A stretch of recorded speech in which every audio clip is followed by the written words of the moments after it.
We are Red Shoe Savvy. Conversations, stories, and know-how for women starting and growing businesses. Between us, we've been there and done it. Adapted, adjusted, learned. Now we're sharing what we know with you. Fulfill your purpose. Thrive in your business. Join the conversation. Welcome to this conversation with Red Shoe Savvy. I'm Patricia Lambert, and I'm joined today by Dana Lyseng, who is the owner of Supernova Salon. Dana has a wealth of knowledge about her industry and a great story to tell about her own journey. Those of you who are thinking of going into the hair care industry, then this is particularly for you. But I suggest that it's for anyone who's interested in opening a brick and mortar business where customer loyalty is particularly important to you. So I hope that you enjoy this. Dana, thank you for joining me. Thank you so much for having me. Tell us the story, if you will, of how you started and where your thoughts were when you first went into the industry. I've wanted to be a hairdresser since I was 5 years old. And I grew up in a house with lots of hairdressing. Although my mother was not a hairdresser, she did everybody's hair in her neighborhood. When I was in high school, there was like a career day in grade 11 where they had a local woman who was a hairdresser come in and do a career talk about hairdressing. And about a year later, when my mom would allow me to get a job, I asked to apply there, and I started there as an assistant. How do you distinguish yourself before I walk in the door?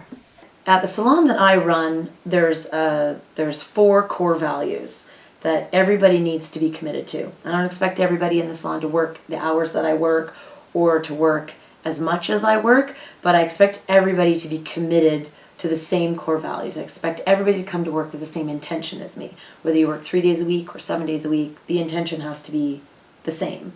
And I believe that my business is built through each individual client.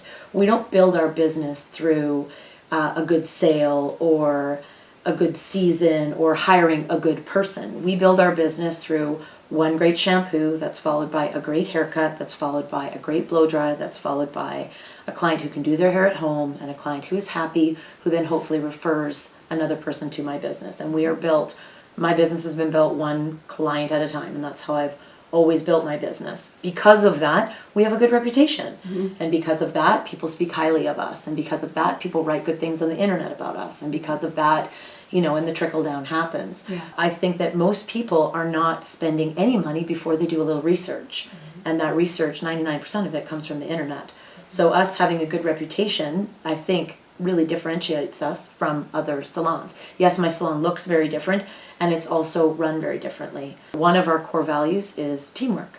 So when you come into the salon, everybody works on the same team. There's always a hierarchy in trades. There's always people that know the least, and there's always people that know the most. Mm-hmm. But the way we train people and the way we onboard people is to make the customer not necessarily see that hierarchy.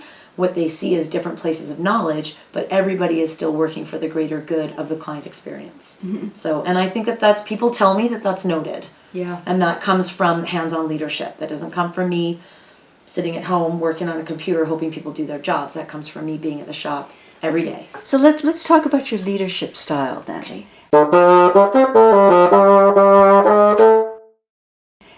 You have how many employees?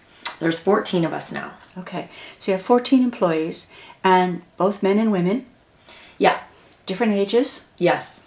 Yes, different backgrounds? Absolutely. All right. So a diverse set of people who all love something about hair design, and they need to agree with those 4 core values. I'm not concerned what they know about hairdressing. I hire for attitude and train for skill. So if somebody came into my organization who didn't, and this happened 2 months ago, who doesn't even know how to hold scissors, but they fit into those core values, they're welcome in. You find the people that you want to work with, and then you train them and enable them to grow. Yeah. Now, are some of those people also leaders for other people? Do you find that leadership happens throughout the organization? Yeah. Yeah. Most people that come to work for me come for 3 reasons. One, it's a fun place to work, and people know that about me. 2, people want to become leaders in their special field, whatever that is. I have 2 people that work for me that work for Sebastian International as educators. I have 1 that's working towards becoming an educator for Kevin Murphy. We have 3 that are trying to become competitors. So the third reason people come to work for me is to learn how to compete and to learn how to be in a bigger community than in your neighborhood. A lot of businesses and a lot of industries, if they knew that there was an employee that was planning on leaving them and setting up shop wherever, they would be adverse to that. I'm not afraid of it. The ebb and flow of my industry is people coming and going, and I took a great seminar last year with an organization that I belong to, and the topic was It's a New Day. And the point of the whole seminar was that it's a new day of employment.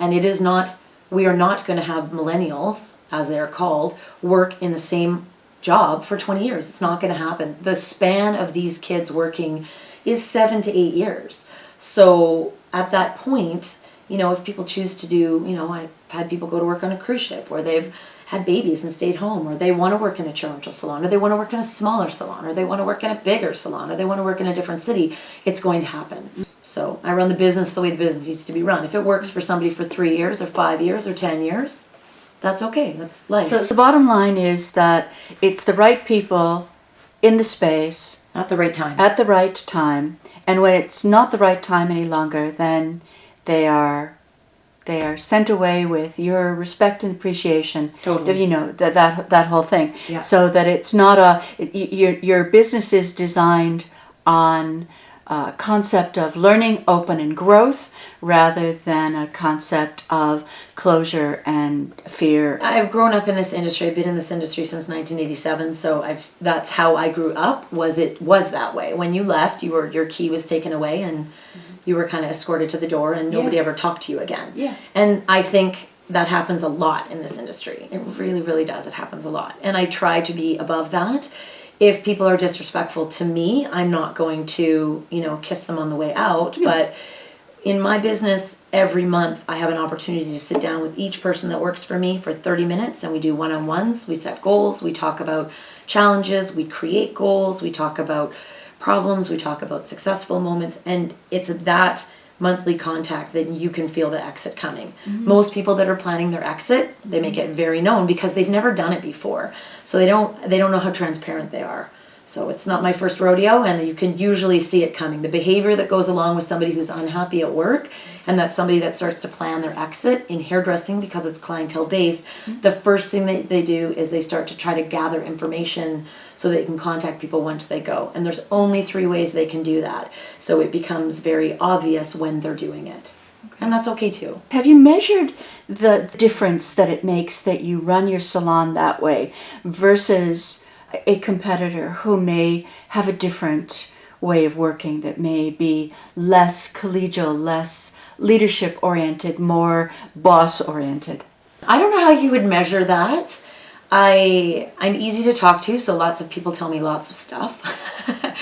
And because of my affiliation with Wella, when I do hair shows, I'm in cities that I'm not from. I'm with team members from salons that don't know me, so a lot of information gets pulled out in those situations. Mm-hmm. And hairdressers are kind of like bartenders. People tell you stuff because they tell you stuff. They don't always know why, and I don't think they always intend for things to come out. So I know that I run my business very differently than most, but I couldn't quantify it. I couldn't measure that. Okay. I don't think I could measure it, but I try to treat my relationships with the people that work with me with the same way that I treat my relationship with my husband. Every day, I want to try to do what I can do to make your day better. If that's picking up lunch while I get out, that's what I'll do. If it's flipping the laundry for you, that's what I'll do. So a phrase that people always tease me about when I say a lot at work is, what can I do for you? I have 2 minutes. What can I do for you? Can I do something for you? Can I make your day a little bit better by helping you out in some regard? Mm-hmm. And I think that the last 4 people that have come to work for me have commented that that's different, that I don't act. I'm definitely bossy because I'm a boss, yes, but I'm not bossy in a condescending way. Mm-hmm. If people aren't doing their jobs, then there needs to be conversations about that, but I'm not. I'm on the floor with everybody else. I'm in the trenches with everybody else. I'm working the same hours. I'm there. doing clients. I understand their grievances because I'm going through them too. Yeah. Thank you very much. You're very welcome. Thank you for joining me today. Thank you. And thank you for belonging to this conversation.